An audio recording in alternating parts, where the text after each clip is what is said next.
జై శ్రీరామ్. నేను మీ సంపద రచిత. అందరు ఇలా ఉన్నారు, అందరూ ఎప్పుడు హ్యాపీగా సంతోషంగా ఉండాలండి.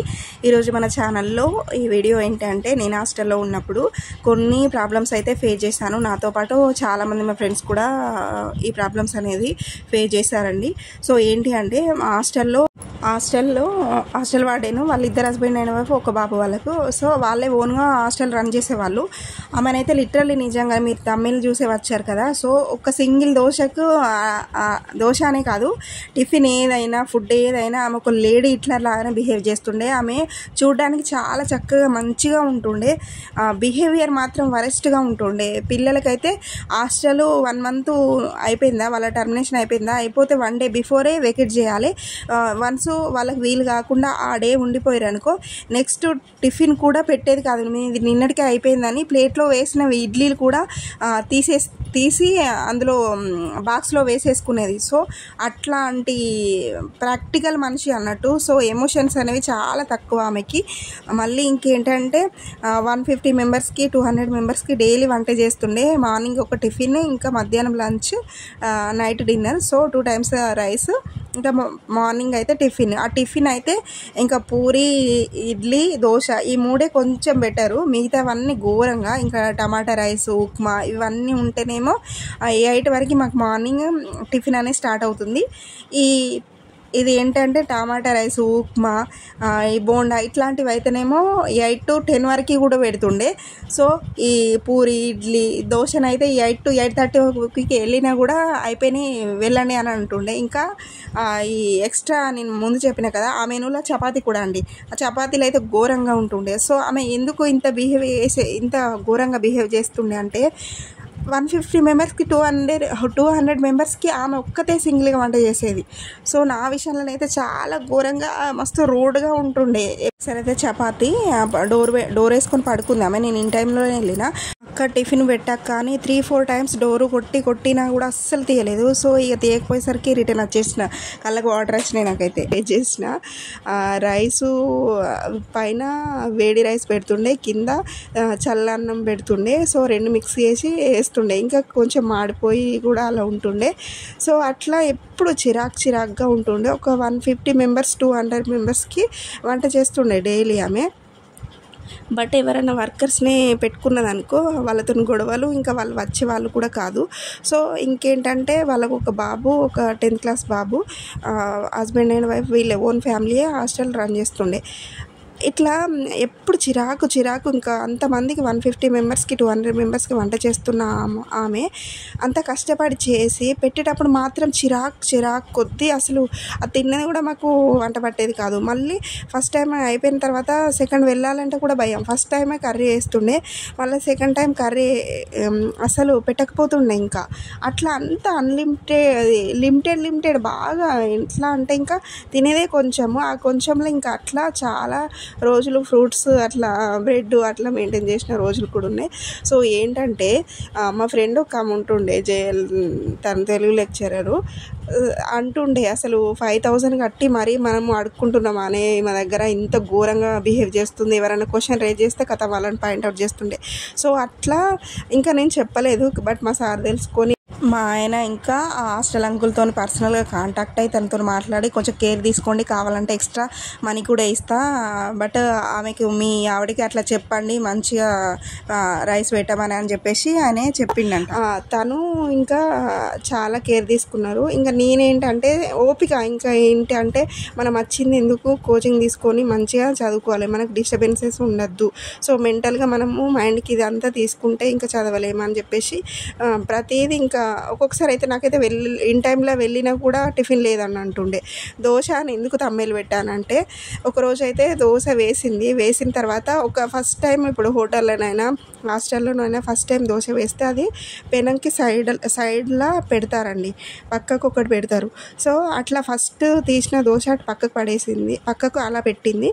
నేను వెళ్ళి లైన్లో నిల్చున్నా. ఇంకా నా ప్లేట్ పడితే అక్కడ ఉంది వేసుకో అని అన్నది. నాకైతే లిటరల్లీ కళ్ళకు వాటర్ వచ్చినాయి. ఎంత మనం అంటాం కదా, ఇంటి లోపల ఉన్నది ఇంకా బయటకు వెళ్తే అన్ఎక్స్పెక్టెడ్, ఇక మనం అట్లా ఉండలేము. బట్ నేర్చుకోగలగాలి. అందులో నుండి కూడా ఎన్నో గుణపాఠాలు మనం నేర్చుకొని ఇంకా ముందుకు వెళ్ళగలగాలి. సో నేనైతే అక్కడ చాలా నేర్చుకున్నానని చెప్పాలి.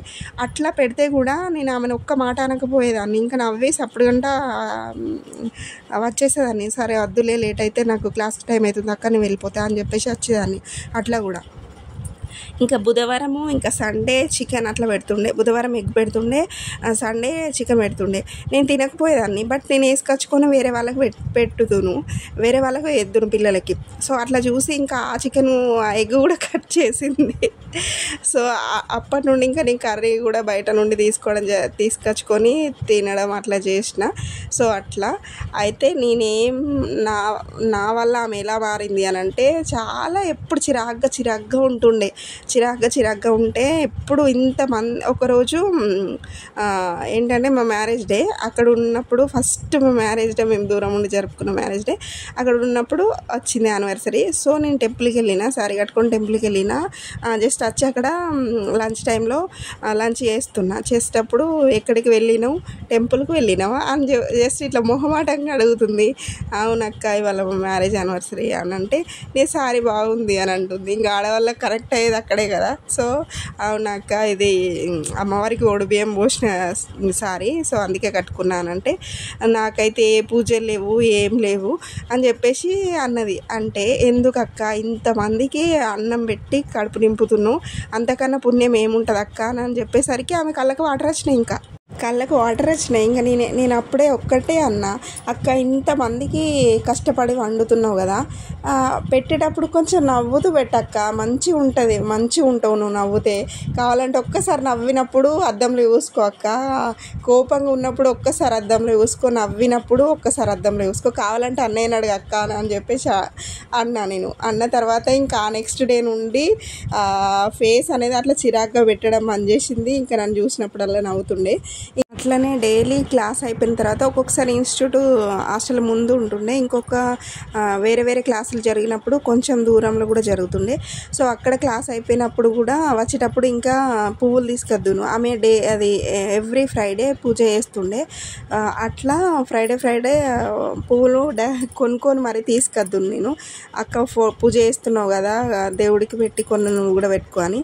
ఇంకా మా ఫ్రెండ్స్ అంటుండే, తెలుగు లెక్చరర్ అనలేదా, సో అది అంటుండే, ఇంత 5,000 ఇచ్చి మనం ఇట్లా అడుక్కుంటున్నట్టు చేస్తున్నాము, మరి డబ్బులు పెట్టి మరి అడుక్కుంటున్నాము, దానికి ఎందుకు అసలు అవన్నీ ఇవ్వడము, అసలు ఇంకా ఎవరికన్నా లేని వాళ్ళకన్నా దానం చేయాలి అని చెప్పేసి అంటుండే. నాకేమనిపిస్తుండే అంటే, మనం ఇంట్లో ఒక నలుగురికి పని చేస్తేనే మనకు మస్తు యాస్టక్ వస్తుంది. అంటే పిల్లలకైనా ఇంట్లో అత్తమామలకు అయినా ఇది బోల్ దోమడం, కడగడం, చేయడం, పిండడం, ఇవన్నీ మనకు ఎంత మస్తు టైట్నెస్ అనేది బాగా ఉంటుంది కదా. సో ఇంతమందికి వంట చేస్తుంది, ఇంతమందికి సర్వీస్ చేస్తుంది. ఇక వేరే వాళ్ళని అంటే వాళ్ళకి ఓన్ హౌస్ కట్టుకోవాలా లేదంటే కొనుక్కోవాలన్న గోల్ అన్నట్టు. సో దాంతో ఆమె వేరే వాళ్ళని పెట్టుకోకపోతుండే. అది నాకు చెప్పలేక నాకు అర్థమైంది, ఫేస్ చేసే ప్రాబ్లమ్స్తో నాకు అర్థమైంది. సో నలుగురికి వేస్తే మనకే అంత చిరాకు, అంతమందికి చేస్తే ఆమెకు ఇక ఫిజికల్గా ఎన్ని ప్రాబ్లమ్స్ ఉంటాయి. సో అట్లా అని నాకు అనిపించేది, అట్లా అని అనిపించి మధ్యలో అట్లా ఫ్లవర్స్ తీసుకోవడము, అవి ఇవ్వడం అట్లా చేసిన. సో మెల్లమెల్లగా ఆమె మాత్రం చేంజ్ అయింది. ఇంకా అసలు ఎవరు వచ్చినా కానీ లోపలికి కూడా రానివ్వకపోతుండే వాళ్ళ హస్బెండ్లు వస్తే. కానీ మా సార్ వచ్చినప్పుడు అయితే అక్కడ బయట చేరేసి మరి టీ పెట్టి మరీ ఇస్తుండే ఆ అన్నయ్య ఆ అక్క. సో ఫైనల్లీ అయితే వాళ్ళైతే కొంచెం చేంజ్ అయ్యారని చెప్పాలి. నేను వచ్చిన తర్వాత కూడా వేరే వాళ్ళని కనుక్కున్నా, అక్క పర్లేదు ఇప్పుడు బాగానే ఉంటుంది, ఫుడ్ కూడా మంచిగా ఉంటుంది అని చెప్పింది. ఇంకేంటంటే అసలు తినంగా అప్పుడప్పుడు ఇప్పుడు గుర్తుకొస్తే ఫన్నీ అనిపిస్తుంది, కానీ టమాటా రైస్ తినంగా లేదంటే ఫుడ్ మంచిగా లేనప్పుడు తినంగానైతే పిల్లలు ఒకరినొకరు మేము చూసుకుంటా అంటే ఇక కళ్ళలో వాటర్ వస్తుంటే ఒక్కరు కర్రీ కొనుకొస్తే ఒక్కరు చట్నీ తీసుకొస్తే ఇంక అందరం షేర్ చేసుకునేవాళ్ళం. సో ప్రతి ఎక్స్పీరియన్స్ మనకు లైఫ్లో ఏదో ఒక రకంగా యూజ్ అవుతూనే ఉంటుంది. అది మనం తీసుకునే విధానాన్ని బట్టి మాత్రం ఖచ్చితంగా ఉంటుందండి. వన్స్ మనం ఒకటి కావాలనుకొని దాని గురించి ఫైట్ చేస్తామని వెళ్ళినప్పుడు ఇంట్లో నుండి బయటకు వెళ్ళినప్పుడు మాత్రం చాలా ప్రాబ్లమ్స్, చాలా రిస్క్ అనేది ఫేస్ చేయాల్సి వస్తుంది. మనం ఎంత ఇంట్లో ఎలా ఉన్నా చాలా కంఫర్టబుల్గా పీస్ఫుల్గా ఉండగలుగుతామండి. కానీ బయటకు వెళ్ళినామంటే అలా కాదు. సో వన్స్ మనకు ఒకటి కావాలని డిసైడ్ అయ్యి దానికోసం ఫైట్ చేయాలని నిర్ణయించుకున్న తర్వాత మనం బయటికి వెళ్ళిన తర్వాత అది ఇంట్లో ఉన్నట్టు పీస్ఫుల్గా కంఫర్టబుల్గా అస్సలు ఉండదండి. ఇంట్లోకి బయటకి కంప్లీట్లీ క్వైట్ అపోజిట్గా ఉంటుంది. సో చాలా ప్రాబ్లమ్స్ అనేది ఫేస్ చేయాల్సి వస్తుంది. మనము ఎంత మనీ పెట్టి హాస్టల్లో ఉన్నా, మంచిగా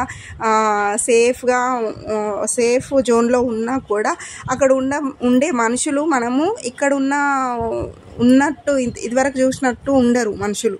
సో వాళ్ళందరితోనూ మనం కన్వే అవ్వాలని అంటే ప్రతి దానికి ఇప్పుడు ఒక బుక్లో ఉన్న క్వశ్చన్స్కి కంప్లీట్గా ఆ బుక్లోనే ఆన్సర్ అనేది దొరుకుతుంది. బట్ బయట అలా కాదు. బయట ఉండే క్వశ్చన్స్కి, బయట మనం ఫేస్ చేసే క్వశ్చన్స్కి బయటనే మనం ఆన్సర్ అనేది తెలుసుకోగలగాలి. సో అలా మనం ఉండగలిగితే ప్రతి ఎక్స్పీరియన్స్ మనకి ఏదో ఒక రకంగా యూజ్ అవుతూనే ఉంటుంది. సో మేము ఫేస్ చేసిన ప్రాబ్లమ్స్లో కొన్ని అలా మీతో షేర్ చేసుకోవాలనిపించింది. సో మీకు ఈ వీడియో ఎలా అనిపించిందో తప్పకుండా కామెంట్ బాక్స్లో కామెంట్ చేయండి.